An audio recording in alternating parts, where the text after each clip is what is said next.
Welcome back to the My Latin Life podcast. Since 2014, My Latin Life has been your trusted guide to traveling and living in Latin America.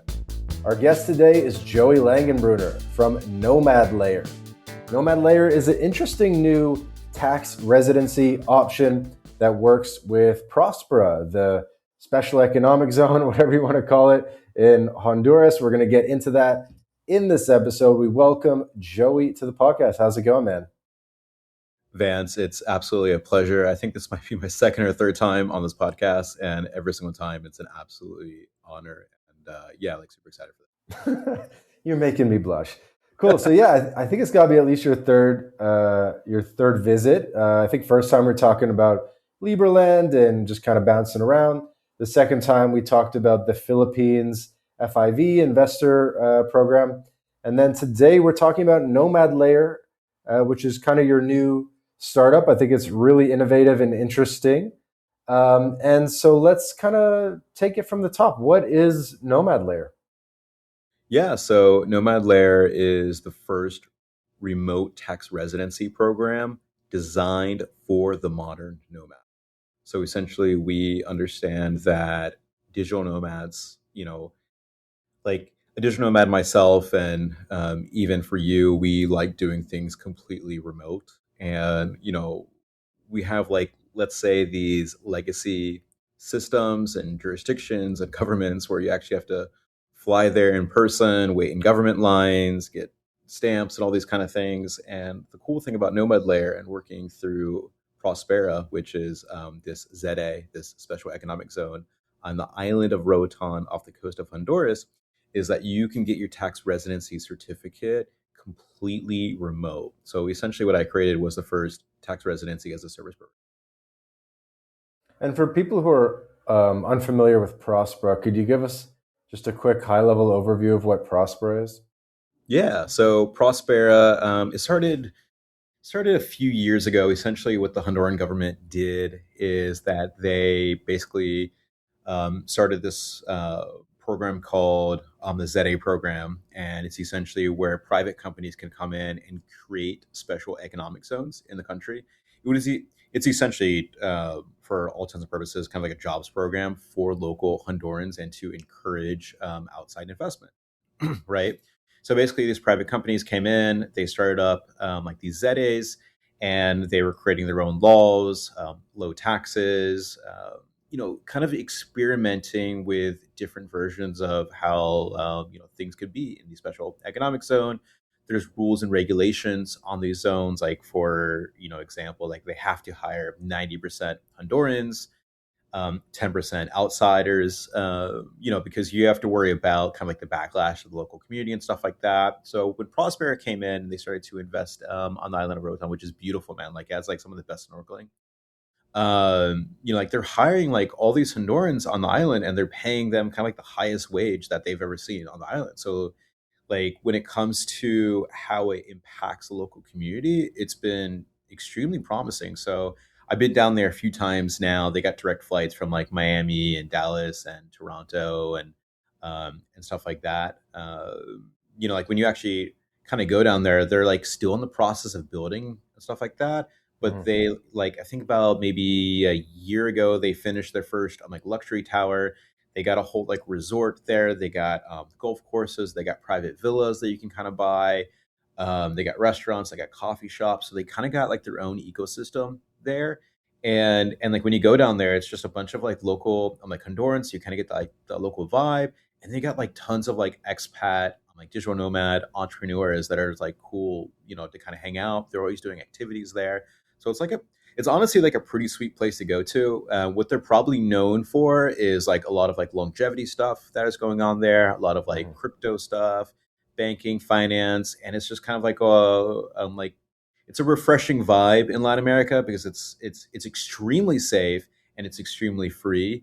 Like when it comes to like regulations and taxes, so like it's definitely like a fresh air. So if you want to like experience kind of like the LatAm vibe, but like a little bit more of like a familiar twist. It's kind of like a pretty sick place to go.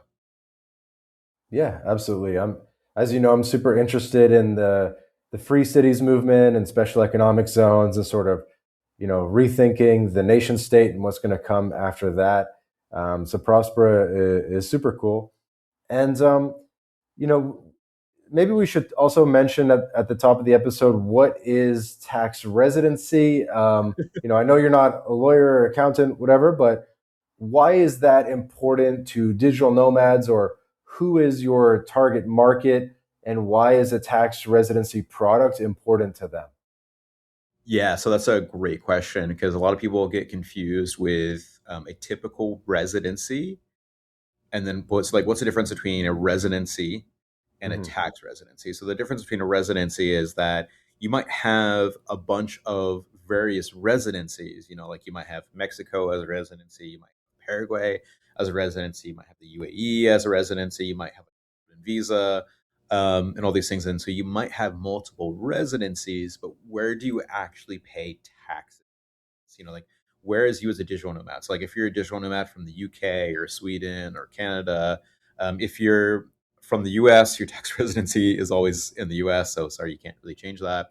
But for everyone else, you actually have the freedom to change your tax residency. So basically, long story short, and just to simplify advance, where are you paying taxes? So if you're German or British and you want to leave that tax system and become a digital nomad, a perpetual traveler, you can actually go through the legal procedure, which obviously talk to a licensed tax attorney in uh, in your home country or your current country of residence to learn how to properly leave that tax residency. And then once you properly leave that tax residency, you can actually opt into the Prospera lump sum tax regime through our program. And you can do that all remote. So it's like basically choosing, say, hey, I want to stop paying, the crazy 30, 40, 50% tax that I'm currently paying in Europe or Canada. And I'm going to opt in to pay like a small tax, you know, in Prospera instead. Because at the end of the day, like you kind of want to pay tax somewhere. I know we hate to, like say that, but it's good just to pay a little bit somewhere just to make sure your home country doesn't come back to you like 2 or 3 later, like, yeah, like let's say like 2 or 3 years later and say, hey, Vance, where have you been paying taxes the past 2 or 3 years? I didn't know how to pay tax. And then, you get hit with penalties and fines and stuff like that. So we want to make sure that you are prepared. So like that's why tax residency is very important, and that's why the different and like and that's kind of like the differences between a tax residency and just a normal resident. Right. Or some people call it legal residency Yeah, versus tax residency. correct. Because you could be a legal resident of Mexico, but not necessarily a tax resident. Right. Okay, and here's a layup question for you. People say, like, do I have to renounce my citizenship of origin? How do you respond to that? No, you and I definitely get that. Yeah, like you and I definitely get this question all the time. No. So yeah, you can keep your German passport, you can keep your Canadian passport, you can keep your Australian passport, and you still travel, and you have, essentially the freedom you have being that citizen. Mhm. But I would say that I don't want to use the word renounce, but you have to like renounce like your tax residency, basically. You have to properly leave that tax residency program because, for example, if you're Australian and you leave Australia, you're hanging out in Bali, then you're going to Tulum in Mexico, you're going on to Argentina, you're going to Italy, but you still have your bank account in Australia, you still have your company, you still have a car lease, you still have a gym membership, your girlfriend's still there, all these kind of things. Australia will come back to you and say, since you have all these ties, since you have all this substance still in Australia, this is still kind of like your center of life. So you want to make sure that you properly leave. And what made you kind of see that there was a need in the market here to create Nomad Layer? Yeah, that's a good question. So, a few things. I wanted to essentially design something for the modern nomad because this idea of going into government offices and getting stamps and flying and just like that whole kind of like bureaucratic nightmare, like apostolizing this and notarizing this is extremely annoying.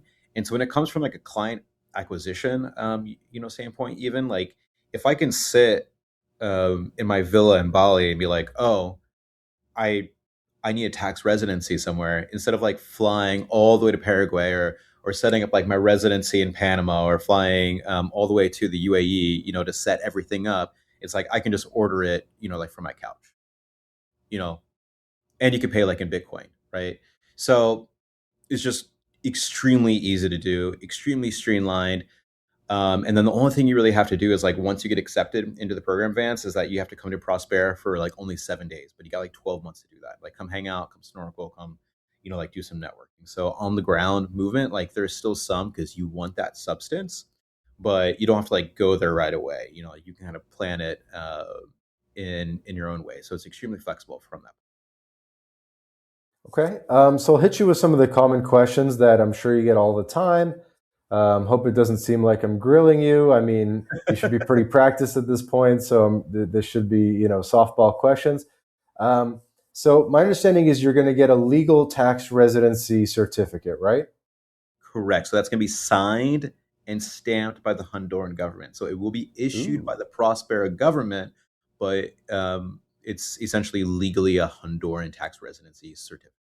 I want to be very clear about that.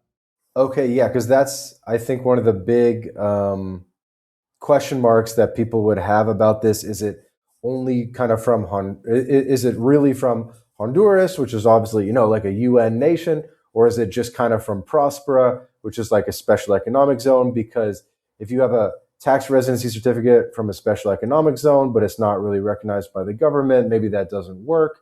Could you elaborate on that a bit?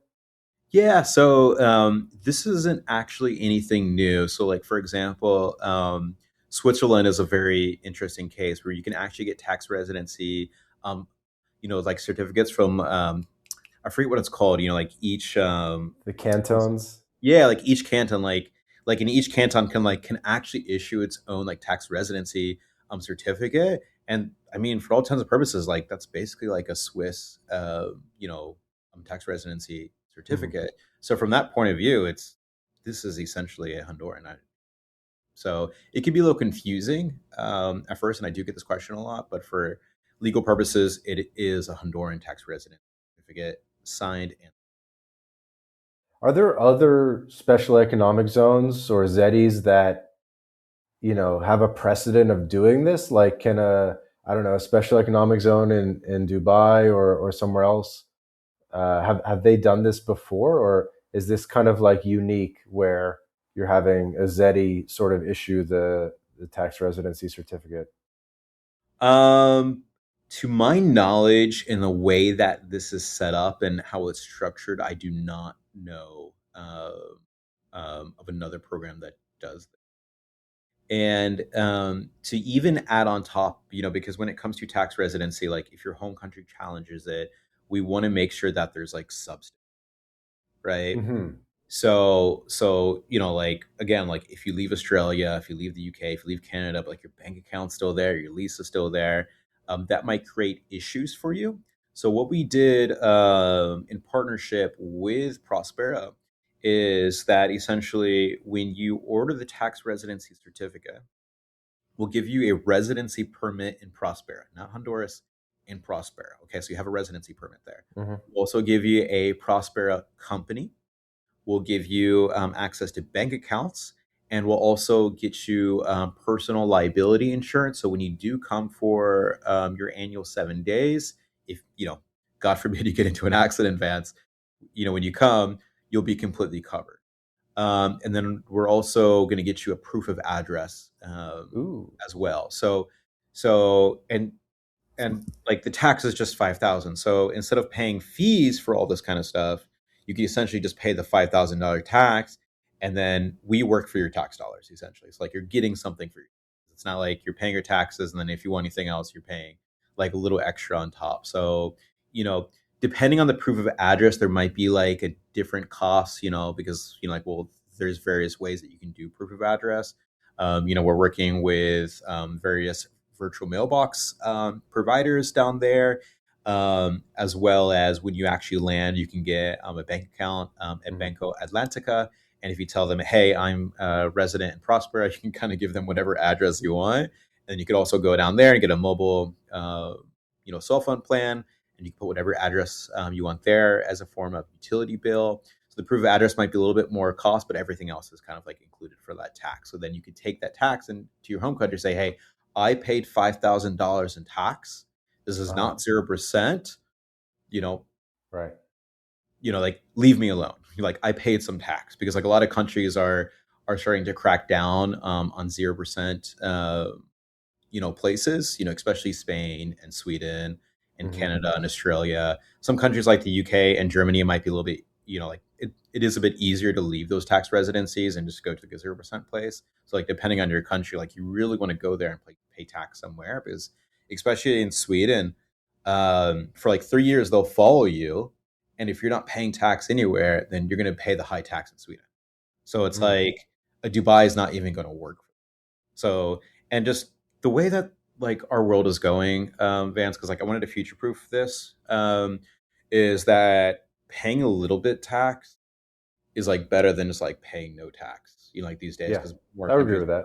are down. Like I get it. Like you're paying tax, like it sucks. Like we all want to pay 0% tax. You can disagree on if you pay tax or not. Like I'm with you. We can. That's a whole other conversation. We could say taxation is theft, or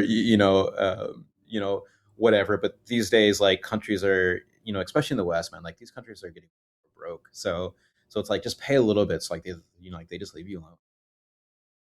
Totally. So I think we might not have mentioned the 5,000 thing in the beginning. So just to make that crystal clear for the audience, how does that work? Is that a minimum? Is it a maximum? Is it always 5K?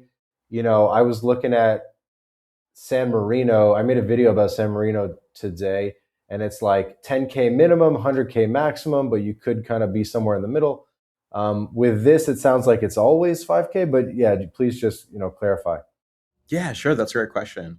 So basically, the way that you opt into this tax regime is that it's a lump sum tax regime. So very similar to what Switzerland has, to very similar to what Italy has, which I think they increased their lump sum tax residency program to 300,000 euros, Uh-huh. and this is actually only $5,000. Which I mean, the dollar's been going down slightly, Uh-huh. so especially if you're earning in euros. Okay, so 5K lump sum, it's always going to be 5K, no matter how much money you make. Is that what I'm hearing? Exactly. Okay, cool. And okay, let's talk about banking a bit then. So, what do people do typically? Are you able to run $1 million through a Prospera bank account, or do you know what do people kind of do, and what do you recommend? Yeah, so here at Nomad Layer, I think it's important to kind of create layers. Even when it comes to bank accounts. So when you set up a Prospera company, Vance, we have deals with two neobanks in the U.S. One is Slash, and one is OneSafe. Both of these are pretty crypto friendly. So we'll help you set up accounts for your Prospera company. Personal account, you can just get a local bank account in Honduras. We also have some private banking, depending on what your net worth is. So if your net worth is a little bit higher, and you don't necessarily want to go through Slash or OneSafe because you do want to run like $1 million or $2 million or more, we actually do have private banking options. Okay, cool. Um, okay, next question, just kind of coming back to the proof of address thing. Could you elaborate a little bit more on what that looks like? I've noticed even just in the past couple months that a residential rental contract isn't some banks aren't liking that as much as they used to, and now like the gold standard is a utility bill. Um, so could you just kind of speak to proof of address and kind of what you're able to do there? Yeah, so that's a great question. So there is a few options. So we can get you like a virtual mailbox through like a co-working space in Honduras and kind of hook you up with that connection, right? We're also working with another company that'll be coming out with a virtual mailbox plus like an ISP provider. utility bill as well that we're still working on. So it's not live yet. We're still working on that. And again, when you actually land in Honduras, it's very easy to kind of create more. So if you get like an account at Banco Atlantica and get that bank statement, again, they'll, as long as you tell them that you're a resident Prospera, they'll let you put an address. You can get a cell phone plan, stuff like that. So you can do all these kind of layers to like make sure you have an address. And really, like, there's various virtual mailbox, services all over Honduras. But if you want one that's like kind of like on the island, we can kind of, steer you in the right direction. So that's really not a problem. But that, we're working on streamlining that for our clients, of course, to kind of give like a streamlined option and stuff like that. But there's various ways that you. Okay, cool. And then now let's talk about physical presence a little bit. So, you mentioned kind of fully remote option. I did also see in some of the marketing materials something like 7 days a year. Could you kind of explain those two things and how that works together? Yeah. So again, when you have tax residency, what you want to show to your home country is that you have substance, right? And so we thought about making it completely remote, Vance, where like you didn't have to visit at all. But we actually realized the importance about actually having some boots on the ground and actually forming a community because yeah, like there's like a second aspect to that. So it's 7 days a year. That's all you have to go, and it's completely flexible. So like when you get approved for the program, you have 12 months after that to come hang out, do snorkeling. There's always events. Like if you go to like Prospera's website, they're having events like every week. So like there's always multiple things going on. Like right now they're having this event called like Bit Chills, which is for like a bunch of Bitcoiners. And then like next month they're having Infinita Games, which is like these Olympic style games. They're having like a business summit. So there's always cool conferences and stuff like that going on. And they got direct flights from like Miami and I believe Dallas and Toronto and a few other places. If you're coming from Europe, you probably have to fly to Honduras directly and then fly to the island. So it's not too bad. And also, I come with the second thing is like when you're a digital nomad, uh, it can be kind of like a lonely thing. And so we value the importance of creating a community. So when you actually come down for like that week, like you come down for your annual like 7 days, right?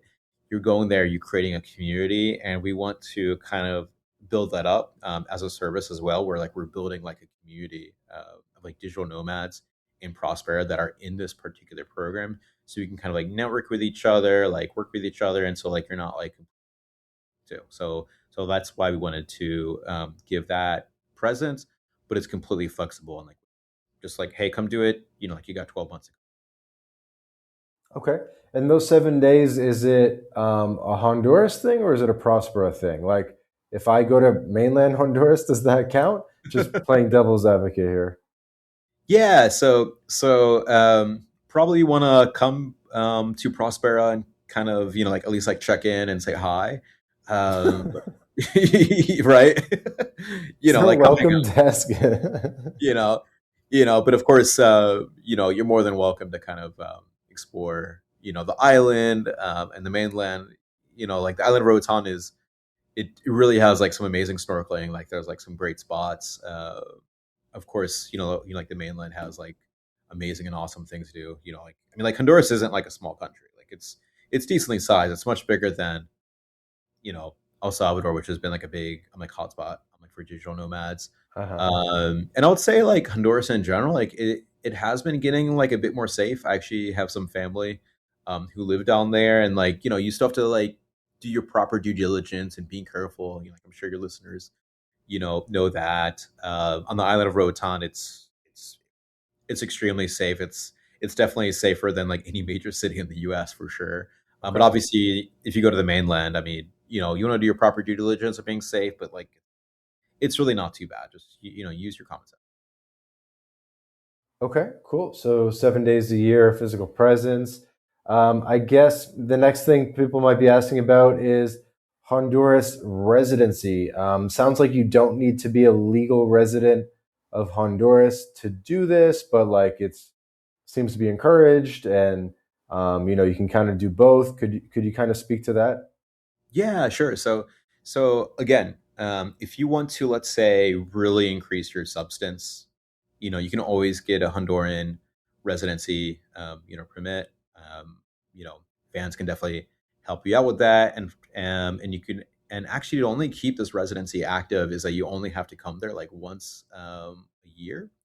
And I believe you can do like the process, or like basically start the process completely remote.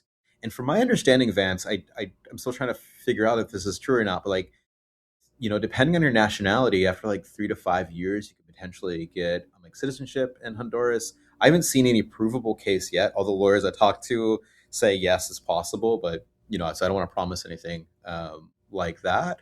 But Mhm. again, if you want to increase like your substance and still keep that residency active, you do, from like my understanding, you have to visit Honduras like once every 12 months, which you can just line that up with. Yeah, yeah, that's my understanding too. Is 1 day a year in Honduras to maintain the legal residency. My Latin Life, of course, we're an immigration consulting firm, and we have a team in Honduras that does Honduras residency. So we'd be happy to help people with that.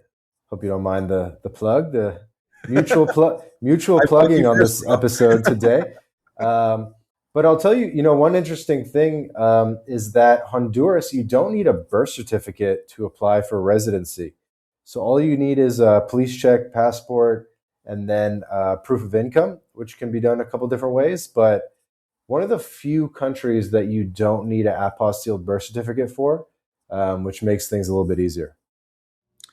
Yeah, and from my understanding is that once you submit all the paperwork, like there's various timelines and how long it takes. I mean, I heard 3 months, I heard 6 months, I heard maybe 8 months, but like hopefully it's closer to 3 months. That actually, when you come to Prospera, you have to get like your fingerprints, and you can just do that right on the island. Um, a Roatán as well. Mm. So you can basically come to your 7 day presence, do your fingerprints, you know, get your residency permit. So you have like your tax residency certificate, your Prospera residency, and your Honduran residency. Um, and I mean, you're good to go. And maybe you can apply for citizenship, after a few years too. Yeah, I believe it's 3 years. No promise if you do, 1 day a year in Honduras, if you're going to get citizenship, you might, like most countries, you kind of want to do the majority of the year, and so forth. But yeah. And then, yeah, if you're a legal resident, you can get a driver's license as well. Is there any like Prosper driver's license? No, I wish. I definitely looked into that. Dude, like what I like to do in general is like I like to create programs, like with my last company, we essentially lobbied the government of the Philippines to start the FIV program. And so there's a few other, governments I worked with in the past. And so like basically what I did is like I read through like the ZA law to see what like the ZA can actually do. Which Hmm. of course the first thing I did was like, can we do a passport through like, like the special economic zone? Can we do residency? Can we do like driver's license? And just like none of that was an option. But of course I did see the option that they can tax their residents. So that's kind of where this program really came. That's really cool. So I know you're still building this out. It's pretty new. What are people you find that people are asking for? What are some features you're looking to add in 2026? We're definitely going to be looking for more and more ways for proof of address because that is probably the biggest requested thing. So in the past month, we've been like really working hard, with my team on the ground to really give you guys as many options as possible. So that's really been the biggest feature. Outside of that, I mean, it's kind of it's kind of like a complete process. I mean, some people do ask for the Honduran residency, Mhm. so like that's something to seriously consider. But outside of like getting more and more, let's say like features like proof of address, not too much. But the one cool thing, which I'll tell you, and is that if you need something, we and the government of Prospera is pretty flexible. So we're willing to work with you. Like if you're going through any other program, Vance, it's like pretty stringent and like there's not much like wiggle room. And I'm not saying like there's like wiggle room on what's required to keep the tax residency, but like if you need anything, if you need any help, need any introductions, Yeah. if you have any You'll, ideas of like how we you'll can, get an email back. Okay, yeah. cool. Okay, a couple more questions. Let's talk about crypto and investing. This 5K, how does it need to be paid? Can someone pay in crypto the lump sum, or does it have to be fiat? Yeah, so you can pay in Bitcoin, you can pay in fiat. Essentially, the government of Prospera just sends you a Stripe link. Easy. Okay, cool. What about if someone kind of wants to make Prospera slash Honduras their center of economic life a little bit more, and maybe like buy the S&P 500 and do their investment accounts kind of through Prospera Honduras? Is there a way to do that? Yeah, so in that way, you want to look at what type of brokerages actually work in Honduras. So Mm. there's not too many brokerage accounts that works inside of like Honduras. So here at Nomad Layer, where we're talking about like building layers, right? So if you have to set up, that Wyoming LLC, to get an account, you really have to do what you have to do. So I would keep that in mind. Okay, cool.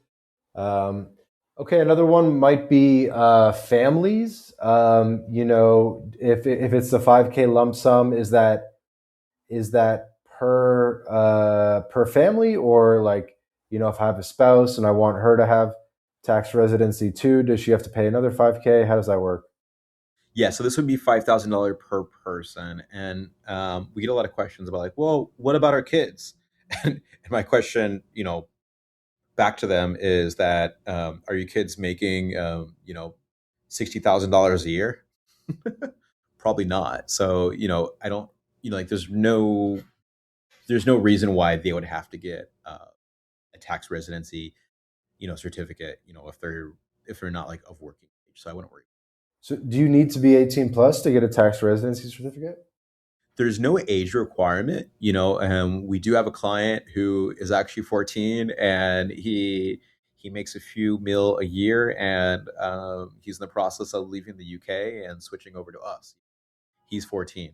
He's just going viral online and stuff like that. So there's definitely no age requirement. But I mean, if you are 14 and you're still in school and you're not making much money, then there's no reason for you to get a tax residency certificate. But if your parents become digital nomads and they're taking you around, there's no point. Like, Right. Well, I mean, you might want your kids to get a bank account and so forth down in yeah, so Prospera. like yeah, so like it's an option, of course, but I wouldn't say it's a requirement. But it's a again, here we want to talk about like layers, right? Like layers of freedom, layers of sovereignty, building like those layers. And so it's definitely a great layer that you can Yeah, this is random, but I love the word layer. No have. one's really using it. I feel like you're the first person to use it. I remember asking him, like, dude, how did you get that domain name? And you were just like, yeah, it was just like available. $13. I'm like, really? That was available? $13? No, it's a sick name, dude. I want to buy it off you. Dude, I'll tell you what, it took me 3 months to find it. I was working with yeah, like I was just like thinking of all night, like what's a good name for like this tax resident, like as I was kind of like negotiating a deal, with Prospera and trying to get the law passed. What's a good name? And I wanted Nomad in it like so bad. And like Nomad is, like it's a pretty sexy term. And it's like if you try to look for like a domain with the word like Nomad in it, dude, like everything is taken. For sure. Everything's taken. But this. And now it's taken. Yeah, you got lucky. So, what is a layer then? How do you think about layers? People think about flag theory. So, I feel like a layer is it's kind of like a flag. It's kind of like a structure. But yeah, how do you think about what a Ooh. layer is? Dude. So instead of having flag theory, you create layers of freedom. You know, uh, I like that concept. Yeah, I mean, there's like so many things you can do. You know, like for example, like you can have this as one layer, but still have and then also have your Honduran resident, and also have your Greek golden visa, and also have your U.S. LLC, and also have a residency, in the UAE, and also have like a residency in Mexico, and also have a residency in Paraguay. Like it depends on like what your goals are. You can have like all these. So Hmm. you know, but like here at Nomad Layer, like we're solving the idea of the tax resident. I think it's a great description, honestly. I So I like really that like idea. it. Yeah, that's cool, man. So, how do you think about who this product might be best for? Yeah, that's a great question. So, anyone who is a digital nomad, a perpetual traveler, one big requirement for this, Vance, is that we essentially have you sign a statement saying that you're not a tax resident anywhere else. Because if you are spending, like, let's say, like you're a digital nomad, you're hanging out in Colombia, and you spend more than 6 months there, then you're going to be paying taxes to Colombia, and this program is not for you you know. But if you're like, hey, I'm not going to spend that 183 days in Colombia to make sure I'm not a tax resident there, so I can just use like Prospera, then you have to be a little smart about where you go, and you don't spend too much time in certain places. So basically, this is good for people who don't necessarily want to like fully settle down, but like like on the other side, like you can basically spend like 5 months, 3 weeks in Colombia, then spend like 5 months, 3 weeks in, let's say I'm like in Portugal, right? And then the other like 2 weeks, I'm like bouncing around, and if you do it right, this could be your tax residency. Like I mean, depending on Portuguese laws, Mhm. but Who's just be in smart Portugal? I don't know anybody in Portugal. about it. Well, no, like they had like their NHR, and then they changed that. Dude, like I had an American friend who was like trying to pay taxes to Portugal for like such the longest time, it couldn't work out. And I was like, dude, just go to Spain. Like Spain will like chase you down for taxes, or or like UK. From I don't know if this is true, but like my understanding, like if you're actually like a British citizen and you spend like 14 days in the UK, like you can become a tax resident, or It's 40 days, or nuanced. 20 days. Yeah, the UK definitely Crazy. has. I mean, it's clear cut, but they have different. They have crazy rules in the UK. Okay, random question. You're a U.S. citizen. I may or may not be as well. Is there any benefit here to for U.S. citizens to do this? I could see maybe a banking angle. Maybe the FEIE with the bona fide resident test, but I probably wouldn't. That's kind of a risky one. Is there anything I'm missing there? Like, is there any benefit for Americans to doing this? So I want to be very clear. Americans like me are completely excluded from. Oh, like literally can't even sign up? Yeah, we cannot sign up. From on the powers that be, um, I got the thumbs down on it. Like here, like let's put it Oh that shit. way. Well, thank God I asked. No, I mean if you have another passport, and you apply under that passport, I mean, but still, if you're like you're tax resident. Yeah, this is true. Okay. Any other what's it called? Nationalities that can't sign up? Everyone else is accepted. So we accept Russians, we accept Iranians, we even accept like Somalians. Everyone is welcome. Okay, interesting. That's good to know. North Korea. Absolutely. They Hey, we take Bitcoin, and we know that like they got Bitcoin up there. got Bitcoin. Okay, cool. I feel like that's pretty much all the questions I had. Is there anything that you think we haven't covered so far? I think that's it, man. It's a pretty straightforward process. I mean, like here is so when you apply, of course you pay your tax and you put in your application for the tax residency. certificate. It might take like a week or two or so, depending on the holidays, to get accepted. Timelines. I was going to ask about You know? timelines. Yep. So like it's pretty fast, compared to any other program. We're trying to make it in a few days or maybe even a few hours, but and maybe we'll get there and we'll work on Okay. that. So what if I listen to this podcast right now and I'm like, this is a solution for me. I need a tax residency certificate ASAP. What's like realistic timeline?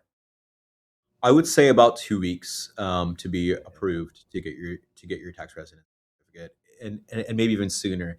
And also after you get your tax residency certificate, and that will actually direct you to Prospera's e-portal system, so you can sign up for the residency there, and to also set up your company and to get your insurance. So you will actually go through an online like governance portal to get all that after you get your. Yeah, because Prospera has their own sort of login Yep. website thing. Yep. And it's like integrated with that, but it's distinct from that. Yeah. So the requirements for the tax residency certificate is that you need to get residency in Prospera and you need to set up a company.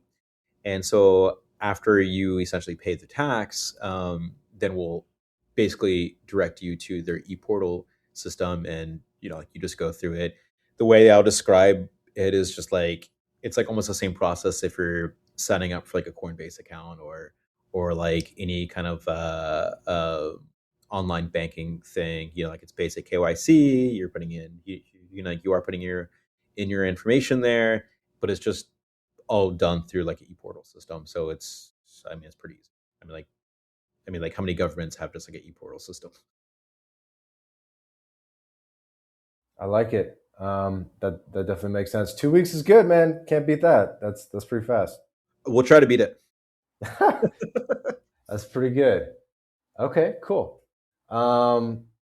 That should pretty much cover it then. I mean, this sounds like a really good option. Obviously, we finally have some competition for Paraguay, for Dubai, for some of the classic tax residencies around the world, of which, I mean, Paraguay, Dubai are kind of the main ones, right?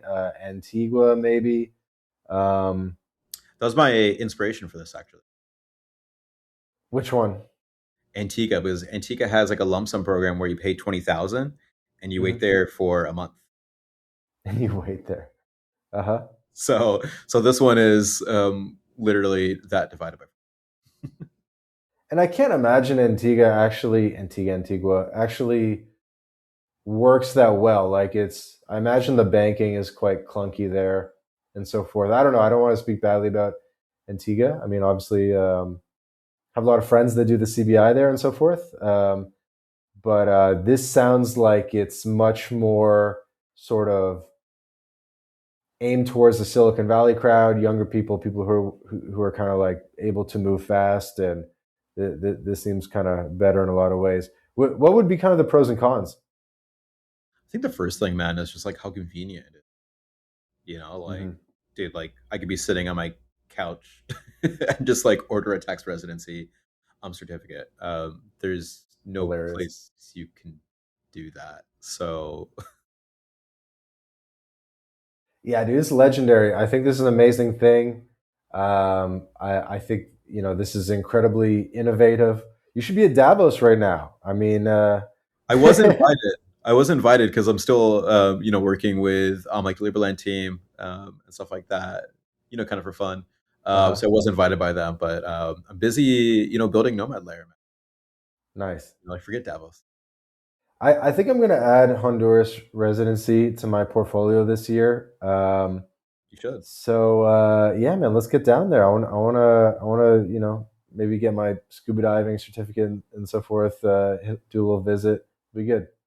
I know the perfect place to go, man. It's beautiful. I want to see my boy Gonzalo Hall. Yeah, he's down there with like Nomad X. Yeah. He still has not come on the podcast, even though we've hung out in person multiple times.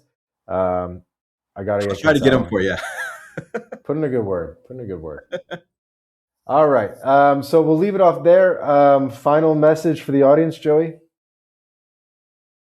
Honestly, I would say is that the modern world is coming, and we are building it, and it's here. Yes, and there's going to be a link in the description to sign up. My Latin Life, we have our own affiliate code for Nomad Layer that'll get you, discounts or some sort of benefit. But yeah, link in the description to this episode. Whether you're on Apple Podcasts, Spotify, whatever, just scroll down to the description of this podcast episode. You'll see our special sign up link for Nomad Layer. And you can sign up and have a tax residency certificate in 2 weeks, right? Boom. There you go. It's that easy. That's it. So this has been another episode of the My Latin Life podcast. Again, our guest today, Joey Langenbrunner from Nomad Layer. Guys, please subscribe to the podcast. Leave a 5-star review. We put out 2 episodes a week with amazing guests like Joey, and you won't want to miss an episode of the My Latin Life podcast. Ciao for now.